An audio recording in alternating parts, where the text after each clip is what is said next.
বিসমিল্লাহির রহমানির রহিম। পরম করুণাময় অতি দয়ালু আল্লাহর নামে শুরু করছি সেই মহান নাম দিয়ে, যিনি এই সমগ্র সৃষ্টির মালিক, যার দয়া ছাড়া একটি মুহূর্ত আমরা বেঁচে থাকতে পারি না। বিসমিল্লাহির রহমানির রহিম এটি শুধু একটি বাক্য নয়, এটি একজন মুমিনের জীবনের দিক নির্দেশনা। তাফহিমুল কুরআনের ব্যাখ্যা অনুযায়ী এই আয়াত আমাদের শেখায় প্রতিটি কাজ শুরু করতে হবে আল্লাহর নাম নিয়ে, কারণ আমরা নিজের শক্তিতে কিছুই করতে পারি না, সব কিছুই আল্লাহর সাহায্য ও অনুগ্রহের ওপর নির্ভরশীল। আর রহমান, যার দয়া সবার জন্য, মুসলিম অমুসলিম ভালো মন্দ সবাই তার রহমতের অংশীদার। আর রহিম, যার বিশেষ দয়া শুধু তার অনুগত বান্দাদের জন্য, যারা তাকে মানে, ভালোবাসে এবং তার পথে চলে। এই আয়াত আমাদের মনে করিয়ে দেয়, আমাদের জীবন, আমাদের কাজ, আমাদের সফলতা সবকিছুর শুরু এবং শেষ আল্লাহর সাথে। তাই প্রতিটি কাজের আগে বলো বিসমিল্লাহ, আর অনুভব করো তুমি একা নও, আল্লাহ তোমার সাথে আছেন। যে জীবন বিসমিল্লাহ দিয়ে শুরু হয়, সে জীবন কখনো শূন্য হয় না, কারণ সেখানে থাকে আল্লাহর রহমত, বরকত আর সাহায্য। আলহামদুলিল্লাহি রাব্বিল আলামিন। অর্থ, সকল প্রশংসা আল্লাহর জন্য, যিনি সকল জগতের প্রতিপালক। সমস্ত প্রশংসা, সব কৃতজ্ঞতা, সব মহিমা শুধু একজনের জন্য।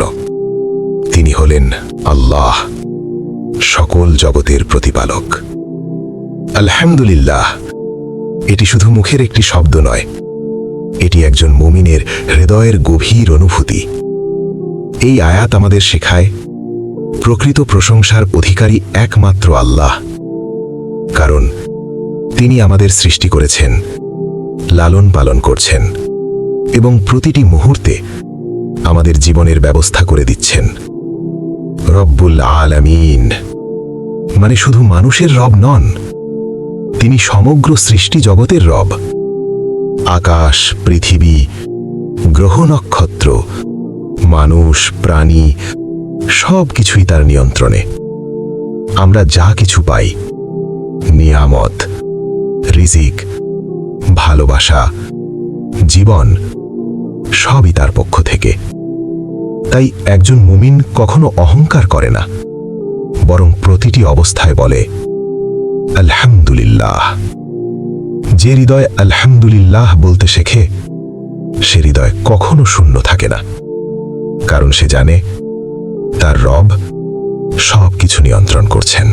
আর রহমানির রহিম অর্থ, পরম করুণাময় অতি দয়ালু। তিনি শুধু সৃষ্টিকর্তা নন, তিনি শুধু প্রতিপালক নন, তিনি অপরিসীম দয়ার অধিকারী। আর রহমানির রহিম এই দুইটি শব্দে লুকিয়ে আছে আল্লাহর অসীম ভালোবাসা ও দয়া। আর রহমান সেই সত্তা যার দয়া পৃথিবীর প্রতিটি সৃষ্টির ওপর বিস্তৃত। সে বিশ্বাসী হোক বা অবিশ্বাসী, সবাই তার দয়ার ছায়ায় বেঁচে আছে। আর রহিম যার বিশেষ দয়া অপেক্ষা করছে তার প্রিয় বান্দাদের জন্য, যারা তাকে চেনে, মানে, ভালোবাসে এবং তার পথে চলার চেষ্টা করে।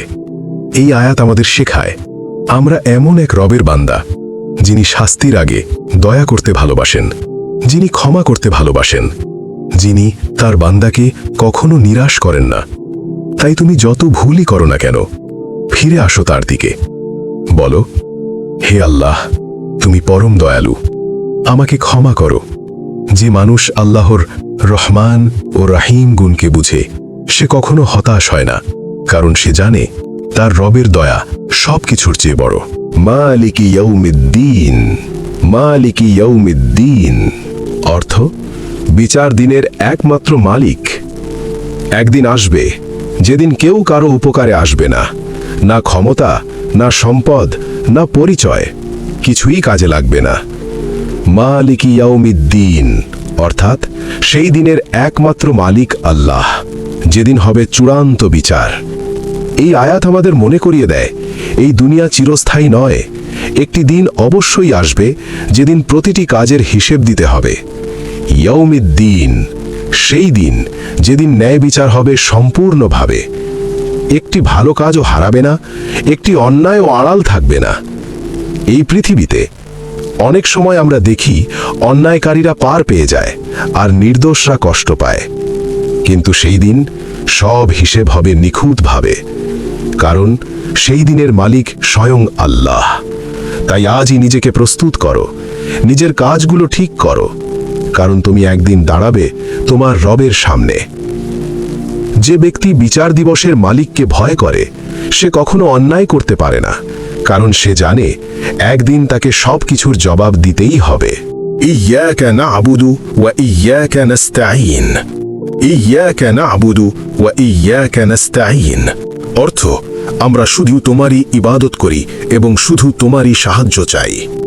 এটি একটি ঘোষণা, একটি অঙ্গীকার, একজন মুমিনের জীবনের মূল কথা।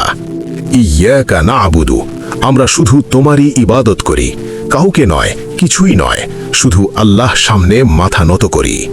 এই আয়াত আমাদের শেখায় ইবাদত মানে শুধু নামাজ বা রোজা নয়, আমাদের পুরো জীবনটাই হতে হবে আল্লাহর জন্য।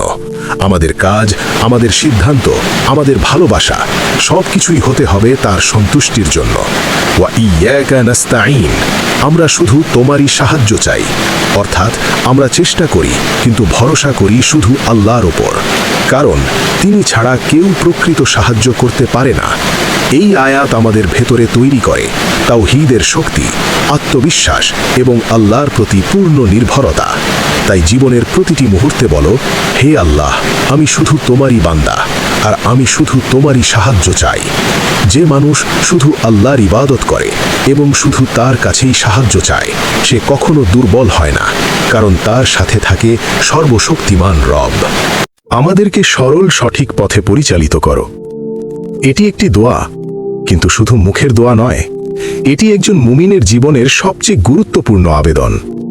ইহদিনাস সিরাতাল মুস্তাকিম, হে আল্লাহ, আমাদেরকে সঠিক পথ দেখাও, সেই পথ যা সত্যের পথ, যা তোমার সন্তুষ্টির পথ।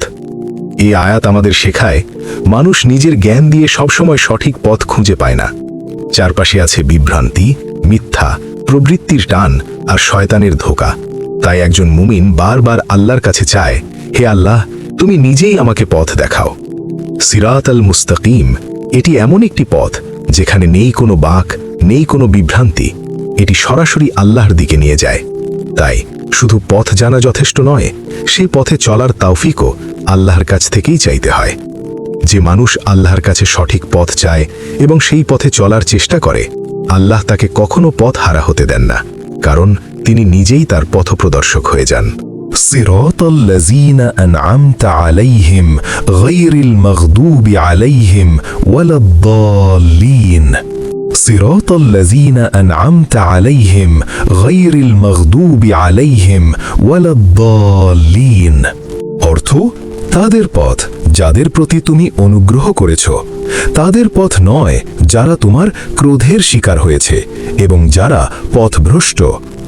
হে আল্লাহ, আমরা সেই পথ চাই যে পথে হেঁটেছেন তোমার প্রিয় বান্দারা।